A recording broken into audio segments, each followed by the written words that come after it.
Guys welcome back to my channel Rahul engineer. Guys last video में हमने angle of friction and angle of repose क्या होता है उनके फॉर्मूले कैलकुलेट करे थे। आज उनके ऊपर प्रॉब्लम्स करने वाले हैं। अगर आपने लास्ट वीडियो नहीं देखी तो प्राई बटन में जाके क्लिक करके आप लिंक देख सकते हैं। तो आज कुछ प्रॉब्लम्स करते हैं। तो guys question number 1 we get 2000 number रखा है। Body 1 and 2 shown in figure have equal mass smaller. All surfaces are smooth. The value of force P required to prevent sliding of body 2 on body 1 is। दो body दे रखी है हमें, body 1 body 2, जिनका mass small है। हमें बता रहा है फोर्स पी की वैल्यू जिससे जो बॉडी 2 है वो बॉडी 1 पर स्लाइड होने से बच सके। यहाँ पे हमें 4 ऑप्शन दे रखे हैं। तो देखते हैं इसको कैसे कैलकुलेट करेंगे। सबसे पहले यहाँ पे इसका फ्री बॉडी डायग्राम बनाएंगे। Free FBD of body 2। तो यहाँ पे एक हमारी बॉडी दे रखी है जिसका वेट डाउनवर्ड डायरेक्शन में ऐड करेगा mg। एक एंगल से इंक्लिनेशन है तो इसके दो कंपोनेंट बच जाएंगे mg sin 45 and mg cos 45। अब फिर डाउनवर्ड डायरेक्शन में करें तो रिएक्शन लगेगी जो उनकी परपेंडिकुलर डायरेक्शन में होती है। ये होगी हमारी r, ये हमारी 45 डिग्री पे इंक्लिनेशन कर रखी है। अब यहाँ पे फोर्स p भी लग रहा है जो कि इंक्लिनेशन आ रहा है 45 डिग्री से, क्योंकि ये 90 तो भी 40, ये 90 पे 45, तो इसके भी दो कंपोनेंट हो जाएंगे। ये हो जाएगा P cos 45 एंड ये हो जाएगा इसका P sin 45। अब हम इस कंडीशन को इक्वेट करते हैं, अलोंग द एक्सिस में इक्वेट करते हैं। तो यहां से आता है mg sin 45 equal to P cos 45। अब हमें पता है sin 45 cos 45 इक्वल 1/√2 कैंसिल हो जाती है। यहां से जो कैंसिल करें direct P equal to mg। तो P की वैल्यू क्या होगी mg। ऑप्शन में देखते हैं तो ऑप्शन डी हमारा राइट आंसर है। तो mg फोर्स की वैल्यू जरूरत होगी जो कि प्रिवेंट कर सकती है बॉडी 2 को स्लाइड होने से बॉडी 1 पे। तो question number 2, a body of weight W is resting on an inclined plane at 30 degree to horizontal. A force 500 newtons is applied to prevent sliding of body. The coefficient of friction between body and plane is √3/5. Find W। हमें W find करना है। यहाँ पे wait दे रखा है, देखिए figure दे रखी है। यहाँ पे एक वेट W डाउनवर्ड डायरेक्शन में एक्ट कर रहा है कंपोनेंट के साथ W cos 30 and W sin 30। यहाँ पे एक आरएन लग रहा है, यहाँ से प्रिवेंट करने के लिए 500 न्यूटन का फोर्स लग रहा है जो किसी को प्रिवेंट करने गिरने से। तो हमें इस फाइंड W की वैल्यू फाइंड करके बताना क्या होगी। तो देखिए सबसे पहले फ्री बॉडी डायग्राम बनेंगे जो कि ऑलरेडी यहाँ पे भी दे रखे हैं, उसको दोबारा ड्रॉ कर लेते हैं। यहाँ पे बॉडी दे रखी है, ऐसे कंपोनेंट है W sin 30, ये हमारा W, ये हमारा W cos 30। यहां से हमारा फोर्स जा रहा है 500 न्यूटन का एंड ये जा रहा है हमारा Rn। तो हमें इस W की वैल्यू फाइंड आउट करके बतानी क्या होगी। तो देखिए इसमें हम क्या करेंगे, सबसे पहले हम निकालेंगे summation of force normal to the plane, normal to the plane. तो देखिए W cos थीटा किसके इक्वल हो जाएगा Rn। तो Rn equal to W cos 30। यहां से एक कंडीशन आ गई। सेकंड हम निकालेंगे summation of force along the plane. तो देखिए अगर फोर्स इस डायरेक्शन में, अगर बॉडी इस डायरेक्शन में गिर रही है, फोर्स इस डायरेक्शन में इसको प्रिवेंट कर रहा है, तो फ्रिक्शनल फोर्स हमारा अपोजिट डायरेक्शन में गया इस डायरेक्शन में फ्रिक्शनल फोर्स। तो यहां से हमारा हो गया 500 plus frictional force equal to W sin 30। एक बार दोबारा देखते हैं इसको। यहां से हमारी बॉडी गिर रही है, तो यहां से हमारा फोर्स ऐसे बॉडी ऐसे गिर रही है, तो उसको प्रिवेंट करने के लिए हमारा फ्रिक्शन फोर्स अपोजिट डायरेक्शन में लगेगा।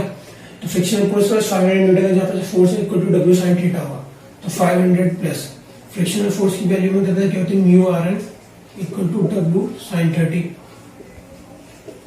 500 प्लस म्यू की वैल्यू में पता है √3/5, Rn की वैल्यू में पता है W cos 30, यहां से आगे W sin 30। तो 500 प्लस √3/5 W cos 30 होता है हमारा √3/2 equal to W sin 30 W/2। तो सब W को एक साइड कर देते, तो 500 equal to W/2 minus 3W/10। यहां से इसको सॉल्व करेंगे, प्रूफ है। तो गाइस क्वेश्चन बताइए 2011 मैकेनिकल में रखा है 1 marks question. 1 kg block is resting on a surface with mu equal to 0.1. Option friction, a force of 0.8 Newton is applied to block as shown figure. The frictional forces, एक 1 kg का block है जो कि horizontal surface पर rest कर रहा है, जिस पे एक फोर्स हो रहा है 0.8 न्यूटन का। तो हमें बताना फ्रिक्शनल फोर्स की वैल्यू क्या है, 4 ऑप्शन दे रखे हैं। तो देखिए कितना सिंपल क्वेश्चन है, 1 मार्क्स में दे रखा है। देखिए इसको कैसे कैलकुलेट करेंगे। सबसे पहले फ्री बॉडी डायग्राम बनाएंगे ब्लॉक का।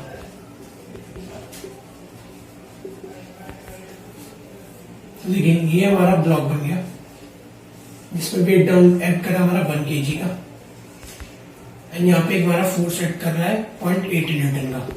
अब हमारा फोर्स इस डायरेक्शन में ऐड कर रहा है, तो फ्रिक्शनल फोर्स अपोजिट डायरेक्शन में ऐड करेगा, frictional force, and weight downward direction में ऐड कर रहा है, तो रिएक्शन अपोजिट डायरेक्शन में ऐड करेगी। तो अगर हम अलोंग द फोर्स कंपेयर करें तो फ्रिक्शनल फोर्स की यहाँ से कंपेयर करके क्या आ रही है 0.8 न्यूटन, एंड अगर हम रिएक्शन कंपेयर करें तो यहाँ से आ रही है 1 kg। अगर रिएक्शन की हमें कोई नीड है नहीं तो हम फोकस करेंगे फ्रिक्शनल फोर्स, तो फ्रिक्शनल फोर्स की वैल्यू इटसेल्फ जो फोर्स लग रहा है वही वैल्यू है। तो यहाँ पे option number B is the हमारा राइट आंसर। देखिए 1 नंबर क्वेश्चन कितना सिंपल क्वेश्चन है, बस आपको कॉन्सेप्ट ध्यान में रखना है। तो क्वेश्चन नंबर 4 है, wall drop of mass 100 kg, height 4 meter, base breadth 2 meter and depth 1 meter, symmetric about y axis. Stand on rough level floor as shown figure. A force P is applied at midpoint so as to tip it about Q. Find the minimum value of force in Newton and coefficient of friction. यहाँ पे हमें 4 option देखिए, यहाँ पे figure देखिए। तो ये question read करके आप कुछ आइडिया लगाओ। मैं दोबारा रीड करते देखिए। एक वॉलड्रॉप है जिसका मास 100 kg है, हाइट 4 मीटर है, base 2 meter and depth 1 meter है, सिमेट्रिक है, y एक्सिस का। Next आगे, a force P is applied at midpoint so as to tip it about point Q. तो देखिए एक फोर्स मिड पॉइंट पे लग रहा है, so as to tip about point Q। यहाँ पे जो tip it about Q इसका मतलब क्या, देखिए आपको याद है तो मैंने इसको जब एंगल ऑफ रिपोर्ट बताया तब बताया टिप क्या होता है। यहाँ पे देखते हैं टिप क्या होता है। टिप ये एंगल ऑफ रिपोर्ट में जब होता है टिप, वो कंडीशन होती है जब कोई फोर्स बॉडी को जब स्टार्ट करता है अप्लाइड टच, मतलब फोर्स लगाना, मतलब अगर ये बॉडी है उस पर वैसे फोर्स लगा रहा हूं तो जैसे इस बॉडी फोर्स और बॉडी कांटेक्ट में आए तो इस पॉइंट को जो कहते हैं ये पॉइंट, इस पॉइंट को कहते हैं टिप करना। मतलब चाहे पॉइंट यहाँ से लगना चाहे यहाँ से लगना, बॉडी को टिप करना, मतलब बॉडी अगर ऐसे पोजीशन में है तो यहाँ से बॉडी का ऐसे है तो टिप करना, मतलब यहाँ से बॉडी को पोजीशन चेंज करवाना, तो उसको कहते हैं टिपिंग पोजीशन। तो इसमें बताना minimum value force, Newton and coefficient of friction. तो देखिए अब आपको पता चल गया एंगल ऑफ रिपोर्ट की कंडीशन है, तो आपको अगर फॉर्मूला याद है तो फॉर्मूला लगाते हैं P इंटू एच। तो अगर कहीं से आपको फॉर्मूला याद है तो आप डायरेक्ट इस फॉर्मूले से निकाल सकते हैं P into h equal to W/2। अगर आप ये भूल गए तो इसको कोई रट्टा माइया याद रखने की जरूरत नहीं है, आप सिंपली इसको दोबारा कैलकुलेट कर सकते हैं। आप अगर करिए मोमेंट निकले अबाउट पॉइंट Q, तो देखिए कैसे आएगा, P into perpendicular distance, suppose इसको h मान लीजिए h। अभी लग रहा है हमारा क्लॉकवाइज डायरेक्शन में तो नेगेटिव, प्लस W इंटू ये अगर पूरी B है तो हाफ हो जाएगा perpendicular distance B/2 equal to 0। इसको प्लस क्यों लिया क्योंकि ये एंटी क्लॉकवाइज डायरेक्शन में जा रहा है। तो यहां से आगे हमारा P इंटू में H इक्वल टू W/2, ठीक है। तो ये और ये देखिए आपको रट्टा मारने की जरूरत नहीं। देखिए आपको फोर्स तो देखिए P आपको नहीं पता, H ये हाइट आपको पता है 2, तो P H हमारा 2 है, W हमें नहीं पता, ब्रेथ हमारी पूरी 2 डिवाइड बाय 2। तो देखिए 2 से 2 कैंसिल, तो P का रिलेशन आ गया W/2, एंड W क्या होता है हमारा mg/2, और m कितना रखा है मास का 100 kg, 100 और g होते 9.8 और डिवाइड बाय 2। तो इसको कैलकुलेट करेंगे तो आएगा 490.5 न्यूटन, जो कि हमारी P की वैल्यू है। P की वैल्यू में देखिए एक ही ऑप्शन है 490.5 जो कि है, तो म्यू की वैल्यू कैलकुलेट करने की जरूरत नहीं, option is the right answer. So इस तरह से रिलेशन याद करके हम डायरेक्ट यहां से निकाल सकते हैं, और डायरेक्ट रिलेशन आपको याद नहीं है अगर आप भूल गए हैं तो आप मूवमेंट निकाल के इस पॉइंट पे निकाल के इस रिलेशन को का यूज कर सकते हैं। तो उससे टिपिंग मूवमेंट की जो कंडीशन है वो उस टाइप पे क्वेश्चन बहुत आसानी सॉल्व हो सकता है। सो गाइस आज की वीडियो के लिए इतना ही। अगर वीडियो अच्छी लगे तो वीडियो को लाइक कर देना, एंड अपना सपोर्ट प्यार देना बिल्कुल ना भूलें। इस चैनल को ऐसे इंजीनियरिंग से रिलेटेड वीडियो मैं आपके लिए लाता रहता हूँ। चैनल को सब्सक्राइब करना बिल्कुल भी नहीं भूलना, साथ में बेल आइकन को प्रेस कर देना। तब तक के लिए मिलता है वीडियो के नेक्स्ट पार्ट में, तब तक के लिए stay tuned and stay happy guys.